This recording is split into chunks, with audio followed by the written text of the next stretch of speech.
Episode 4। तो episode 4 के starting में हम देखते हैं कि जो एम्परर है वो बोलते हैं कि अच्छा ठीक है, मुझे वैसे मिलिट्री की पावर चाहिए तो तुम मुझे कब दोगे। तो जो लॉर्ड चैन है वो कहता है अच्छा ठीक है, मैं आपको दे दूंगा, पर उसके लिए आपको पहले 10,000 लोगों की सिग्नेचर चाहिए, वो भी 3 दिन के अंदर। तो जो टैंग टैंग है वो एम्परर की साइड लेते हुए कहता है क्या, ये तो इम्पॉसिबल है, ये कैसे कंप्लीट होगा। तो जो लॉर्ड चैन है वो कहते हैं आपका ये टेस्ट है, अगर आप ये नहीं कर पाओगे तो आपको मिलिट्री की पावर नहीं मिलेगी। एक्चुअली ये एम्परर के अंकल हैं, वैसे कोई एंगल से लगते तो नहीं है, बट तभी भी ये एम्परर के अंकल हैं, क्योंकि जो एम्परर के डैड थे उनकी जल्दी ही मतलब डेथ हो गई। तो उनकी जो मिलिट्री की पावर थी वो अब इनके लॉर्ड चैन के पास आ गई। तो अब एम्परर जब बड़े हो गए तो वो कहते कि अब मुझे मिलिट्री की पावर चाहिए। तो इसलिए लॉर्ड चैन कहते हैं कि तुम्हारे पास 3 शर्त हैं। तो उसमें से पहली शर्त ये होती है कि 3 दिन के अंदर 10,000 लोग, जो मतलब राजा के जो सिटीजन्स हैं, उन सब के साइन चाहिए। ये सुन के तो वैसे सब बोलते कि इम्पॉसिबल है, बट एम्परर को जब पावर चाहिए तब तो कैसे ना कह सकता है। तो अगर ठीक है मैं कर लूँगा। तभी लॉर्ड चैन कहता है अच्छा ठीक है, मैं कल आ जाऊँगा अपने डांसिंग गर्ल को लेने, मतलब फेफई की बात करता है वो। और फिर लॉर्ड चैन कहता है कि तुमने मेरी जो डांसिंग गर्ल को कल डाला था जेल में, तो मैं अब उससे वो छुड़ा लूँगा, तुम टेंशन मत लो। ये कह के लॉर्ड चैन वहाँ से चले जाते हैं। दूसरी तरफ हमें जेल का सीन दिखाया जाता है, जहाँ पर हमारी फेफई सबको, जितनी भी वहाँ पे कैदी होते हैं उन सबको एक मार्क देती है कि मतलब तुम अब यहाँ के कैदी हो। ये सुन के सब मतलब वहाँ के जो सैनिक होते हैं वो सब बहुत इम्प्रेस हो जाते हैं हमारी फेफई से कि वाह क्या क्या आता है। अब हमारी फेफई ठहरी मॉडर्न वर्ल्ड से, उसे तो ये सब आता ही होगा। तभी वहाँ पर 2 लोग बात करते हैं कि जो लॉर्ड टैंग है, मतलब टैंग टैंग, वो आएंगे, मतलब जेल को तोड़ेंगे और ये जो मिस लू बोलते हैं मतलब फेफई को छोड़ा के लेकर चले जाएंगे। तो टैंग टैंग ने उन लोगों को पहले से ऑर्डर दे दिया होता है कि मतलब मैं आऊँगा फेफई को छुड़ाने के लिए। तो वो जब आता है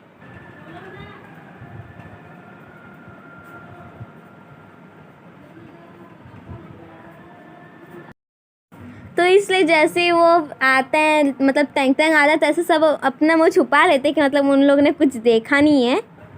तो दूसरी तरफ हम देखते हैं कि हमें फेफई वहीं पर बैठे बैठे सोचती है मुझे अपने घर जाना है, यहाँ मैं कैसे रहूँगी।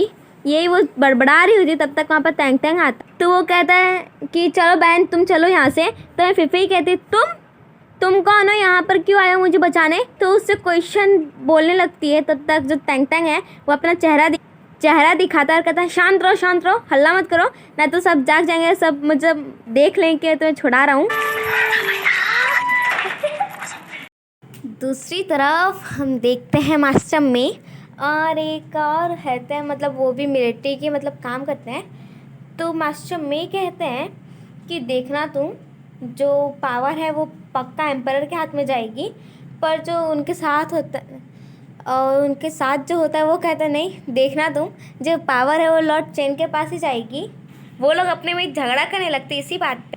तो जो होता है उनके साथ जो एम्परर जो लॉर्ड चैन के साथ था, वो क्या करता है कि अपनी पावर को यूज़ करके मास्टर मे को मतलब डांस करवाने लगता है। तो मास्टर मे कहते हैं तुम टेंशन मत लो, मैं तुम्हें वैसे फ्री नहीं करूँगा, मैंने तुम्हें जो उधार दिया है ना पक्का मैं लेके रहूँगा। ये बात सुन के वो और भी मतलब वैसे ही उन्हें छोड़ के चला जाता है डांस करते हुए ही। दूसरी तरफ हम देखते हैं हमारी फेफई को और टैंग टैंग को, जो एक नदी के किनारे आते हैं और बात कर रहे होते हैं। तो हमारी जो टैंग टैंग है वो तो हमारी जो फेफई है वो तो हमारे टैंग टैंग का एक पेट नेम रख देती है, बिग वाइट टीथ। ये सुन के वो कहता है अच्छा ठीक है। तो वो कहता है कि अब से हम दोनों फ्रेंड हैं। तो हमारी फेफई कहती है हाँ ज़रूर, क्यों नहीं। तो टैंग टैंग कहता है कि मेरा जो भाई है वो तुम्हें जेल में नहीं सफ़र करवाना चाहता था, मतलब वो नहीं चाहता था कि तुम जाके कोई जेल में मतलब वैसे ही बंधी रहो, इसलिए वो तुम्हें छुड़ाने आ गया। तो फेफई कहती है अच्छा। तो ये सुन के वो कहते हैं ज़ाचेंग मेरा कितना ख्याल रखता है, और ये वो सोच के बहुत हंस रही होती है। और फिर जो टैंग टैंग है वो कहता है ठीक है बाय बाय, बाय बाय बहन, मैं बाद में मिलूँगा। तो फिर जो कहती है फेफई कि तुम्हें कोई काम है क्या ऐसा। तो टैंग टैंग कहता है हाँ बहुत ज़रूरी काम है। फेफई कहते कौन सा। तो टैंग टैंग कहता है वो क्या है ना कि मुझे जाना है और मेरे भाई को मतलब जो एम्परर है उससे कोई काम है। मतलब वो कहा था ना मिलिट्री पावर के लिए उसकी फ़र्स्ट कंडीशन होती है कि 10,000 लोगों का मतलब जो उनके लिए काम करते हैं सिटीजन्स उन सब का सिग्नेचर चाहिए। तो ये सुन के हमें फिफी कहती है अकेले वो भी 3 दिन में कैसे करेंगे। तो फेफई सोचती है कि वो शायद फेफई को मतलब उसे उस कंडीशन में नहीं डालना चाहता था, इसलिए उसने मतलब उसे फ्री कर दिया, उसे जेल में डाल दिया, मतलब जेल में डाल के फ्री कर दिया। कन्फ्यूजिंग बात हो गई है ना।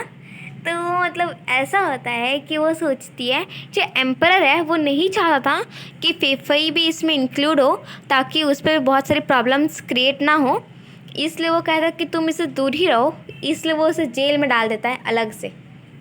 तो बहुत ही हंस रही होती है ये बात समझ के।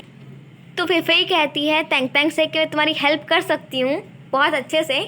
दूसरी तरफ हमें सीन दिखाया जाता है कल सुबह का, मतलब उस टाइम पे सुबह का सीन, तो जहाँ पर हमारी फेफई कहती है कि 3 दिन में 10,000 लोग के साइन, ये सच्चे बहुत इम्पॉसिबल है।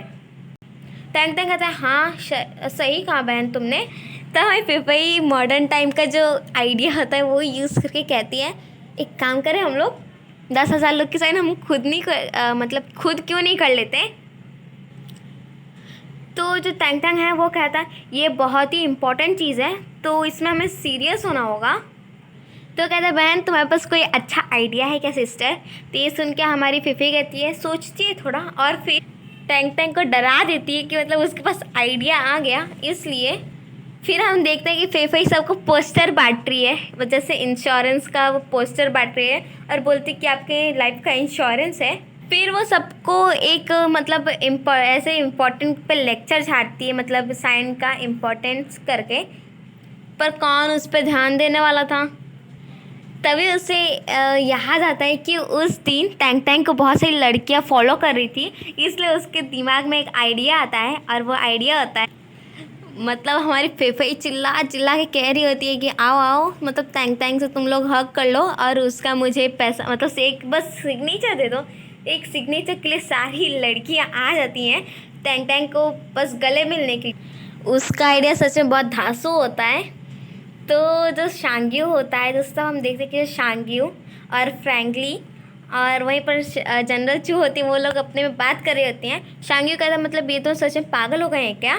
तो जो फ्रैंकली होता है कहता है सच में लगता तो है, और कहते हैं कि ये लॉर्ड चेन ऐसा क्यों हरकत कर रहे हैं। तो जनरल चू कहती है कि क्या तुम्हारे पास कोई अच्छा आइडिया है मतलब ये सब रोकने का। तो वो चली जाती है डायरेक्टली नीचे और जाके सबकी तरफ अपना तलवार कर देती है और कहती है कौन है जो हर्ट करना चाहता है मतलब एम्परर के भाई को। और हमारी फेफई सबको बुला रही होती है पर जनरल चू की तलवार डायरेक्टली फेफई के पॉइंट पे होती है। तो टैंग टैंग फेफई को इशारा करके बुलाते कि आजा तुम मेरे पीछे आके छुप जाओ। तो फेफई ऐसे ही करती है। तो ये सुन के जनरल चू कहते क्या सच में आपको पता है भी कोई भी आके आपको हर्ट कर सकता है, पर वो दोनों कहाँ सुनने वाले। फिर हम देखते हैं कि जनरल चू और लॉर्ड चेन के बीच में झगड़ा, छोटी मोटी फाइट शुरू हो जाती है। तो इसलिए हमारे जनरल चू क्या कहती है कि जो साइन का जो पेपर था सिग्नेचर का उसे ही उठा के लेके चली जाती है। तो हमें फेफई आगे आके कहती है कि तुम्हें पता है कि ये एम्परर का भाई है, तुम इसके साथ ऐसे मिसबिहेव कैसे कर सकती हो।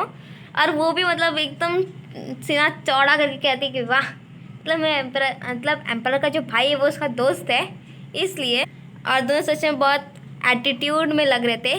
तो हमें जनरल चू कहती हैं क्या सच में आपको लगता है कि मैं डरावने पर्सन से डर सकती हूँ। तो जनरल चू जब पेपर लेके चली ही जाती है तो हमें फिफी कहती हैं कि टैंग टैंग ये कौन थी। तो टैंग टैंग कहता है कि ये बिल्कुल मतलब मेरे सिस्टर मतलब मेरी बहन के लेवल की है। तो ये यहाँ की जनरल है मतलब जो मिलिट्री की हेड टाइप है, बहुत अच्छी कुंफू आती है इसलिए। तो हमारी फिफी कहती है कोई बात नहीं टेंशन मत लो, उसे कंसोल करती है और कहती है मैं कोई भी चीज़ बिना पैसे के कमा सकती हूँ। दूसरी तरफ हमें सीन दिखाया जाता है जहाँ पर शांग्यू आता है लॉर्ड चेन के पास और कहता है कि उन लोग ने लगभग 10,000 कंप्लीट कर ही लिए हैं, तो अब हम लोग को कैसे एक्ट करना चाहिए मतलब क्या करें अब हम लोग। तो लॉर्ड चेन कहते हैं तुम लोग कुछ करो मत, पर शांग्यू कहता है कि मतलब वो सेटिस्फाइड नहीं होता ये आंसर से, तो इसलिए कहता है पर क्यों। तब तक लॉर्ड चेन कहता है जाओ यहाँ से। तो शांग्यू कहता है ठीक है मैं जा रहा हूँ। दूसरी तरफ हमें सीन दिखाया जाता है जहाँ पर फेफई को देखते हैं, वो सोच रही थी कि सिग्नेचर्स कैसे ले हम लोग। और वहाँ पर तब तक तैंग तैंग आता है और कहता है बहन खाना रेडी है, चलो खा लो। तो हमें फेफई कहती है मैं भी खाने के मूड में नहीं हूँ, जाओ यहाँ से। तो नेक्स्ट सीन हमें दिखाया जाता है कि हमें फेफई समझ आती है कि अब इसे क्या करना है। दूसरी तरफ हम देखते हैं कि हज़ारों लोग एक दूसरे में मतलब लड़ाई कर रहे हैं और उनके पीछे पीछे उनका सिग्नेचर होता है। तो इससे हमें ये समझ में आ जाता है कि हमें फेफई क्या की, सबके पीछे पीछे उसका सिग्नेचर लगा दी और कहा जिसने सबसे ज़्यादा सिग्नेचर इकट्ठा किए वो जीत जाएगा, मतलब उसे प्राइज़ मिलेगा। इसलिए वहाँ पर सब झगड़ा करने लग बस सिग्नेचर के लिए, क्योंकि उन्हें प्राइज़ चाहिए था। तो वो लोग इतना झगड़ा करते कि ऑलमोस्ट उन लोग का हो ही जाता है 10,000 सिग्नेचर कंप्लीट हो ही जाता है। और फिर हम लोग देखते कि उन लोग ने इंसान तो इंसान जानवरों तक को नहीं छोड़ा। तो हमें फेफई बहुत सारे आइडियाज़ देती हैं फिर से हमारे हमारे तैंग तैंग को। तो तैंग तैंग फाइनली पूछ लेता है फेफई से क्या तुम मेरे भाई को लाइक करती हो। और फिर वो कुछ कहती नहीं और वहाँ से गाना गाते हुए साइड में आती है। तो वहाँ पर जो काउंट कर रहा होता है कि वो सारे सिग्नेचर्स को, वो कहता है कि मतलब फेफई आप थोड़ा शांत रहिए, मुझे काउंटिंग में डिस्टर्ब हो रहा है। तो जो तैंग तैंग है वो कहता है शांत रहो तुम, ये पहली बार मैंने अपनी बहन को मतलब चीज़ को बहुत अच्छे से मतलब मुस्कुराते हुए देखा है, खुश देखा है। तो तुम शांत रहो, तुम कैसे भी करो। दूसरी तरफ हमें दिखाया जाता है कि जब लॉर्ड तैंग तैंग और फेफई वहाँ से जा रहे होते हैं, अपने मतलब 100 सिग्नेचर्स बाकी होते हैं, तो उन सबको इकट्ठा करके। तो इसी के साथ हमारा एपिसोड 4 भी यहीं पर होता है ख़त्म। Thank you, bye bye.